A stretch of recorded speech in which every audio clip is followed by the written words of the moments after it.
अस्सलाम वालेकुम जी, मैं लतीफ़ रहमानी। हमारा बिहेवियरिज्म स्कूल ऑफ थॉट की सीरीज़ चल रही है, उसका पार्ट 15 आज देखेंगे। पहले हमने 14 पार्ट्स देख लिए। अगर आपने नहीं देखे तो वो जाके देख सकते हैं, प्लेलिस्ट बनी हुई है। इसके अलावा इसका लिंक आपको डिस्क्रिप्शन में भी मिल जाएगा। तो आज के पार्ट में हम देखेंगे प्रोसेस ऑफ क्लासिकल कंडीशनिंग। जो क्लासिकल कंडीशनिंग बेसिकली हो रही होती है, उसका जो प्रोसेस होता है वो क्या है। इससे पिछली वीडियो में हमने उसकी कुछ टर्म्स देखी थी कि उस जो प्रोसेस होता है उसमें कौन कौन सी टर्म्स यूज़ होंगी। वो टर्म्स हमने देख ली थी पिछली वीडियो में। अगर आपने वो वीडियो नहीं देखी तो वो जाके देख लें, आपको टर्म्स समझने में आसानी हो जाएगी। अब हम इसका प्रोसेस देखेंगे। वो टर्म्स हम समझ चुके हैं, प्रोसेस समझना इजी हो जाएगा। तो स्टार्ट करते हैं जी, देखते हैं कैसे प्रोसेस होता है। इसके याद रखिएगा 3 स्टेप होते हैं, before conditioning, during conditioning and after conditioning. ठीक है, अब 3 स्टेप्स को हम देखेंगे बारी बारी। सबसे पहले जो स्टेप है ये बिफोर कंडीशनिंग होता है। कंडीशनिंग से पहले क्या होता है? In this step the unconditioned stimulus, जो हमने पीछे देखा है अनकंडीशनड स्टिमुलस, आपको पता है क्या? अगर नहीं देखा तो वो जाके वीडियो देख लें। Produces N unconditioned response. Unconditioned stimulus वो क्या करता है? अनकंडीशनड रिस्पॉन्स क्रिएट कर रहा होता है। अनकंडीशनड स्टिमुलस क्या हमने देखा था? वो नेचुरल स्टिमुलस जो एक नेचुरल रिस्पॉन्स क्रिएट कर रहा है उसको अनकंडीशनड स्टिमुलस कहते हैं। वो जो नेचुरल रिस्पॉन्स होता है उसको अनकंडीशनड रिस्पॉन्स कहते हैं। फॉर एग्जाम्पल, हम खाना होता है ना, खाना हम खाते हैं तो हमारे मुंह में सलाइवा क्रिएट होता है, वो नेचुरल है, ये ऐसा होता है, हर जगह होता है। ठीक है, वो जो खाना है वो अनकंडीशनड स्टिमुलस है, और जो रिस्पांस है यानी कि सलाइवा क्रिएट होना वो अनकंडीशनड रिस्पांस है। ठीक है जी, ये पहली स्टेज ऐसी होती है बिफोर कंडीशनिंग, यानी कि उस वक्त हमने कोई कंडीशनिंग नहीं की। उसके बाद क्या होता है? This means that a stimulus in the environment has produced a response which is unlearned. ये अनलर्नड है, ऑटोमेटिकली हो रहा होता है, कोई कंडीशनिंग नहीं होती, कोई लर्निंग नहीं होती। ठीक है, and there is a natural response, natural होता है। इट इज ऑटोमेटिक, ये ऑटोमेटिक होता है। No new behaviour has been learned yet, यहाँ तक कोई बिहेवियर लर्न नहीं हुआ, यहाँ तक कोई लर्निंग नहीं हुई, कोई कंडीशनिंग नहीं हुई। ठीक है जी। उसके बाद this step also involves another stimulus which has no effect on a person and is called neutral stimulus। यहाँ पर एक और स्टिमुलस होता है जिसको न्यूट्रल स्टिमुलस कहते हैं। The neutral stimulus could be a person, object, place. अच्छा, ये न्यूट्रल स्टिमुलस वो स्टिमुलस होता है जो कंडीशनिंग से पहले कोई किसी तरह का इफेक्ट नहीं दे रहा होता, कोई रिस्पॉन्स क्रिएट नहीं करवा रहा होता, कोई किसी किस्म का इन्फ्लुएंस नहीं कर रहा होता ये कंडीशनिंग से पहले। ये जो न्यूट्रल स्टिमुलस होता है, ठीक है, ये कुछ भी हो सकता है, पर्सन भी हो सकता है, ऑब्जेक्ट भी, प्लेस भी, कुछ भी हो सकता है। The neutral stimulus does not produce a response until it is paired with the unconditioned stimulus. ये उस वक्त तक रिस्पांस क्रिएट नहीं करेगा जब तक ये अनकंडीशनड स्टिमुलस के साथ पेयर नहीं हो जाता। जैसे कि फॉर एग्जांपल खाने की हमने एग्जांपल लिया, खाने के साथ जब तक पेयर नहीं होगा उस वक्त तक कोई रिस्पांस क्रिएट नहीं करेगा, जितना मर्जी इसका ढिंडोरा पीटते रहें, कुछ नहीं होगा। ठीक है, आगे बढ़ते हैं, हम दिखाते हैं ये जो बिफोर कंडीशनिंग क्या होता है। अच्छा, ये है ऊपर वाली हमारे पास जो स्टेज है, ये बिफोर कंडीशनिंग है। यहाँ पर जो अनकंडीशनड स्टिमुलस खाना है, ये नेचुरल रिस्पांस क्रिएट करता है जिसको अनकंडीशनल रिस्पांस कहते हैं, जिसको स्लाइवेशन होती है। ठीक है, उसी वक्त एक और हमारे पास न्यूट्रल स्टिमुलस मौजूद है, घंटी, बेल मौजूद है। इसको सिंपल सा इस तरह से समझते हैं कि अगर हमने खाना दिया तो सलाइवा क्रिएट हुआ, ये ठीक है, लेकिन अगर हम उस डॉग के सामने अकेला बेल बजाएं, अकेली बेल घंटी बजाएं तो कोई रिस्पांस क्रिएट होगा या नहीं होगा? नहीं होगा, कोई रिस्पांस नहीं आ रहा होगा। खाना देने से तो आता है लेकिन बेल बजाने से कुछ नहीं आता। ठीक है, यहाँ पर पेयरिंग नहीं हुई, यहाँ पर कंडीशनिंग नहीं हुई। ठीक है, याद रखिएगा, ये बिफोर कंडीशनिंग वाली स्टेज है। आगे बढ़ते हैं, during conditioning. During this stage a stimulus which produces no response. ये वाली स्टेज क्या होता है? Stimulus which produces no response. वो स्टिमुलस जो रिस्पांस नहीं क्रिएट कर रहा होता, यानी कि जिसको न्यूट्रल स्टिमुलस बोला जाता है, is associated with the unconditioned stimulus. उसको एसोसिएट किया जाता है अनकंडीशनड स्टिमुलस के साथ। At which point it now becomes known as the conditioned stimulus. जब उसको पेयर कर दिया जाता है उस वक्त वो कंडीशनड स्टिमुलस बन जाता है। जैसे कि हमने पीछे देखा है ना कि यहाँ पर अब इसकी ड्यूरिंग कंडीशनिंग क्या हो रहा है, यहाँ पर खाने के साथ बेल बजाई जा रही है। पहले बेल बजाई है फिर खाना दिया है, पहले बेल बजाई फिर खाना दिया, अब यहाँ पर कंडीशनिंग हो रही है। कुछ दफ़ा ऐसा करेंगे कि बेल बजाएंगे, खाना दे देंगे, इसकी अब एसोसिएशन हो जाएगी, वो समझ आएगा कि यार बेल बजाने से खाना आता है। ठीक है, ये कंडीशनिंग हो रही है। इसके रिलेटेड एक आपको वीडियो भी दिखाऊंगा जब ये कंप्लीट कर लेंगे स्टेजेस, तो साथ जुड़े रहिएगा। ठीक है जी, अब ये ड्यूरिंग कंडीशनिंग क्या होया? बेल बजाई और खाना दे दिया, अब कंडीशनिंग हो गई, लर्निंग हो गई। आगे बढ़ते हैं। अच्छा, उसके बाद for classical conditioning to be effective the conditioned stimulus should occur before the unconditioned stimulus. यहाँ पर कुछ चीज़ों का आपने ख्याल रखना है जब कंडीशनिंग कर रहे होते हैं या कंडीशनिंग हो रही होती है। कुछ चीज़ों का ख्याल रखना है कि ये जो हमने न्यूट्रल स्टिमुलस देना है ना, ये जो न्यूट्रल स्टिमुलस देना है, ये अनकंडीशनड, ये जो हमने न्यूट्रल स्टिमुलस या जो बाद में कंडीशनड स्टिमुलस बन जाता है यानी कि बेल, ये हमने अनकंडीशनड स्टिमुलस से थोड़ी देर पहले देना है, यानी कि बेल बजानी है पहले, उसके बाद खाना देना है। पहले बेल बजाएंगे फिर खाना देंगे, ताकि वो जो हमारा इंडिविजुअल है या एनिमल है वो एसोसिएट कर ले कि यार बेल बजी थी उसके बाद खाना आया था। ठीक है, ये ख्याल रखना है टाइमिंग का कि आपने पहले बजानी है बेल, बाद में नहीं बजानी, रादर देन आफ्टर इट। उसके बाद ड्यूरिंग द सेम टाइम, या फिर सेम टाइम पे नहीं आपने देनी। ठीक है, वो कहते हैं आपने बाद में भी नहीं बेल बजाना है और खाना देने के दौरान भी नहीं बजानी। ठीक है, आपने पहले बेल बजानी उसके बाद खाना देना है। Thus, the conditional stimulus acts as a type of signal or cue for the unconditioned stimulus। ये वाला जो अनकंडीशनल स्टिमुलस होगा ना, सॉरी हमारा जो कंडीशनल स्टिमुलस यानी कि न्यूट्रल स्टिमुलस था जो पहले, वो एक सिग्नल या क्यू के तौर पर काम करना चाहिए। ठीक है, वो एक सिग्नल के तौर पर काम करना चाहिए, यार ये बेल बजी थी तो खाना आया था। ठीक है, वो जानवर समझे या जो भी इंडिविजुअल समझे, कोई भी है, बेल बजी थी तो खाना आया था, उसको ये समझ आनी चाहिए, वो एक निशानी के तौर पर उसको लगना चाहिए, एक सिग्नल के तौर पर। ठीक है, आगे बढ़ते हैं। जैसे यहाँ पर बेल बजाएंगे तो फिर खाना हम देंगे। ठीक है, अच्छा यहाँ पर कुछ और चीजें हैं, एक तो ये कि कब देना है, दूसरी एक और भी चीज है हमारे पास। In some cases condition may take place if the neutral stimulus occur after the, वो कहते हैं अगर हम न्यूट्रल स्टिमुलस बाद में भी देते हैं तो कंडीशनिंग तो हो जाएगी, लेकिन वो बैकवर्ड होगी कंडीशनिंग, वो बैकवर्ड कंडीशनिंग होगी।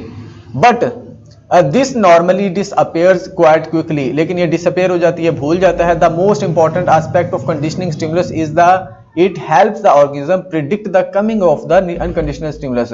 वो कहता है द मोस्ट इंपॉर्टेंट जो एस्पेक्ट है ना इस चीज का, कंडीशनिंग का, वो ये है कि जो ऑर्गेनिज्म है ना या इंडिविजुअल है वो प्रिडिक्ट कर सके कि अब यानी कि अब आ रहा है खाना, अनकंडीशनल स्टिमुलस आ रहा है, बेल बजेगी तो वो प्रेडिक्ट कर ले कि यार अच्छा अब खाना आ रहा है, तो वो सलाइवा क्रिएट होना शुरू हो जाएगा। ठीक है, ये याद रखना ये चीज। उसके बाद एक और चीज है, during this stage the unconditioned must be associated with the conditioned stimulus on a number of occasions or trials for learning to take place। वो कहता है कि ये जो बाज़ दफ़ा ऐसा होता है कि कुछ ट्रायल के बाद वो इसके साथ एसोसिएट करता है। however one trial learning can happen on certain occasions.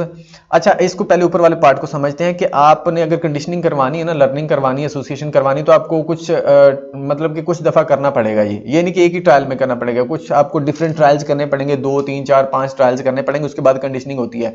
लेकिन वो कहता है एक ही दफ़ा में भी कंडीशनिंग हो जाती है, एक ट्रायल के अंदर भी कंडीशनिंग हो जाती है। कब होती है? When it is not necessary for an association to be strengthen, जब हमने उसको स्ट्रेंथ ना करना हो, जब स्ट्रेंथ करने की जरूरत ना हो, उस वक्त हो जाती है एक ट्रायल के साथ। ठीक है जी, जब हम चाहते हैं कि लर्निंग या बिहेवियर को हमने स्ट्रेंथन करना है, मजबूत करना है, उस वक्त हमको बार बार करना पड़ेगा ताकि वो स्ट्रेंथन होती चली जाए ओवर टाइम। ठीक है, लेकिन कुछ केसेस ऐसे होते हैं जिसमें पहली ट्रायल में ही कंडीशनिंग हो जाती है। वो कौन से केसेस होते हैं? सच एज बीइंग सिक आफ्टर फूड पॉइजनिंग और ड्रिंकिंग टू मच अल्कोहल। जब आप बीमार पड़ जाते हैं कुछ ज़्यादा खाने की वजह से या अल्कोहल पीने की वजह से, कोई बंदा बीमार पड़ जाए या खाना खाने की वजह से उसको फूड पॉइजनिंग हो जाए, बीमार पड़ जाए, उस वक्त फॉरन कंडीशनिंग हो जाती है एक ही ट्रायल के साथ। मिसाल के तौर पर आपने कुछ ऐसा वैसा खाया, आपको फूड पॉइजनिंग हो गई, अब आपकी तबीयत खराब हो गई, अब आपकी कंडीशनिंग पहली दफ़ा में ही हो जाएगी, आप फिर वो वाला खाना खाने से परहेज करोगे अगली दफा। ठीक है, वो कहता है कि ज्यादातर आपको एक से ज्यादा ट्रायल करने पड़ते हैं कंडीशनिंग के लिए, लेकिन कुछ केसेस ऐसे होते हैं जिनमें आपकी एक ट्रायल में ही कंडीशनिंग हो जाती है। जैसे मैंने आपको ये बता दिया कि फूड पॉइजनिंग वाला जब केस होगा तो आप अगली दफा फिर वो वाला खाना खाने से परहेज करते हो, पहली दफा में आपकी कंडीशनिंग हो जाती है। आगे बढ़ते हैं जी। अब लास्ट स्टेप है हमारे पास, आखिरी स्टेज है आफ्टर कंडीशनिंग, इसको बोलते हैं now the conditioned stimulus has been associated with the unconditioned stimulus to create a new conditional response. अब हमें जो हमारे पास अनकंडीशनल स्टिमुलस था यानी कि खाना था, अब हमें उसकी ज़रूरत नहीं पड़ती। अब हमने जो स्टिमुलस उसके साथ एसोसिएट किया था, जो पहले न्यूट्रल स्टिमुलस था जैसे कि बेल, अब अगर अकेली बेल ही हम बजाएंगे तो वो रिस्पॉन्स देना शुरू कर देगा। अब कंडीशनिंग के बाद ये वाला आपको रिजल्ट मिलेगा। जैसे यहाँ पर हम देखते हैं, यहाँ पर कंडीशनिंग हुई थी, हमने कंडीशनिंग कर दी, बेल बजाई, खाना दिया, उसने ये एसोसिएशन बना ली कि यार बेल बजती है तो खाना आता है। ठीक है, लेकिन जब कंडीशनिंग हो चुकी है, वो लर्न कर चुका है, फिर हम अकेली बेल भी बजाएंगे तो वो सलाइवा क्रिएट करना शुरू कर देता है। इसको बोलते हैं आफ्टर कंडीशनिंग की स्टेज। ठीक है जी, आई होप कि आपको समझ आ गई होगी। पहली स्टेज में क्या होता है, न्यूट्रल स्टिमुलस कोई रिस्पांस नहीं क्रिएट कर रहा होता है, नेचुरल हो रहा होता है, जिसको अनकंडीशनल स्टिमुलस और अनकंडीशनल रिस्पांस कहते हैं।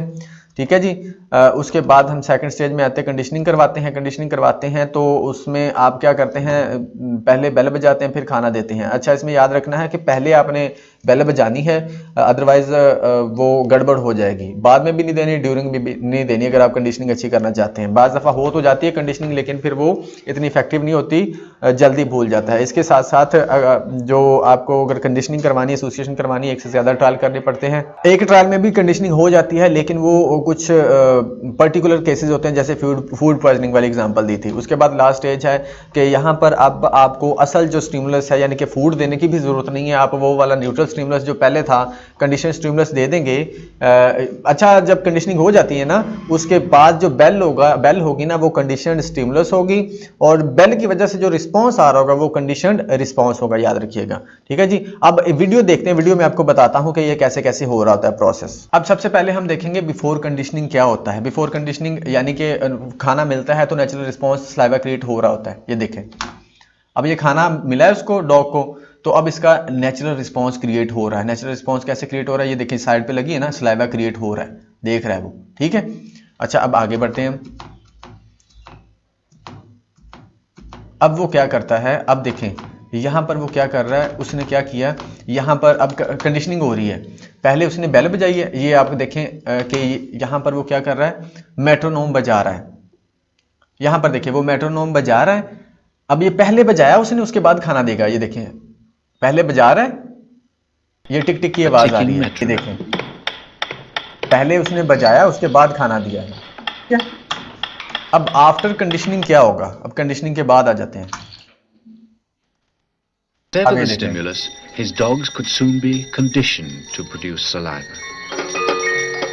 अब खाना उसको नहीं मिला, लेकिन वो सलाइवा क्रिएट कर रहा है। कंडीशनिंग हो चुकी है, उसको पता चल गया कि बेल के बाद खाना मिलता है, तो वो सलाइवा क्रिएट कर रहा है। ठीक है, कंडीशन स्टिमुलस हो गया हमारे पास बेल, और कंडीशन रिस्पांस हमारे पास सलाइवा हो गया। ठीक है, अगर आपने ये वीडियो नहीं देखी ना, ये वाली मैंने पिछली जब इसका वो हमने क्लासिकल कंडीशनिंग को डिस्कस किया तो उसमें मैंने ये वाली वीडियो शामिल की है, तो जाके वहां पर देख सकते हैं आप। ठीक है जी, तो आई होप कि आपको समझ आ गई होगी। तो ये हमारे पास इसका सारा सिनेरियो था, सारा इसका प्रोसेस था कि कैसे कंडीशनिंग हो रही होती है। अब हम देखते हैं जी daily life example. Daily life example हमारे पास क्या है कि किस तरह से हम क्लासिकल कंडीशनिंग को डेली लाइफ में समझ सकते हैं। मैंने इसकी एग्जांपल ली एक पर्टिकुलर म्यूजिक कैसे हमारे साथ क्लासिकल कंडीशनिंग होती है, एसोसिएशन होती है म्यूजिक की, एक खास म्यूजिक की, कैसे वो इसको समझते हैं। When we attend any family event, जब कोई हम फैमिली इवेंट या फंक्शन अटेंड कर रहे होते हैं जो कि हमारा अनकंडीशनल स्टिमुलस होता है, we feel happiness, unconditional response होता है, यानी कि ये नेचुरल आ रहा होता है। जब आप किसी फंक्शन पे इवेंट पे जाते हैं तो जाहिर सी बात है आप हैप्पीनेस फील करते हैं, खुशी फील करते हैं। ठीक है, अच्छा इवेंट हमारे पास अनकंडीशनल स्टिमुलस है और हमारे पास जो रिस्पॉन्स अनकंडीशनल रिस्पॉन्स है। ठीक है, म्यूजिक यहाँ पर मौजूद है, अगर आपको यहाँ पर अकेला म्यूजिक दिया जाए तो शायद आप हैप्पीनेस फील ना करें। ठीक है, वो न्यूट्रल स्टिमुलस है हमारे पास। But if we hear a particular music on that event, then we conditioned with that, and next time when we hear that music we feel happy without any event.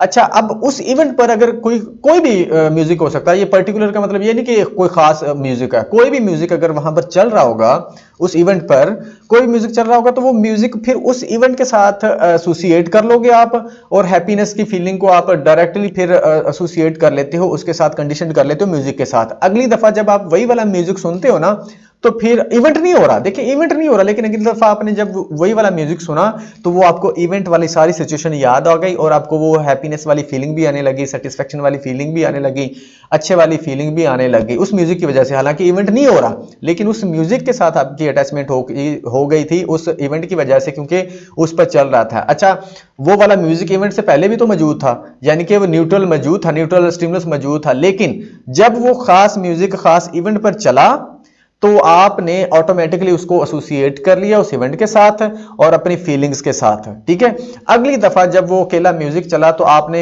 Happiness वाली feeling show की, आपने खुद को खुश महसूस किया, happy feel किया, यानी कि कंडीशन रिस्पॉन्स दिया आपने किस पर, कंडीशन स्टिमुलस, यानी कि म्यूजिक सुनने पर, सिर्फ म्यूजिक सुनने पर। तो ये थी हमारे पास कंडीशन क्लासिकल कंडीशनिंग की एग्जांपल डेली लाइफ से यहाँ पर 3 चीज़ें थी, इवेंट, हैप्पीनेस एंड म्यूजिक।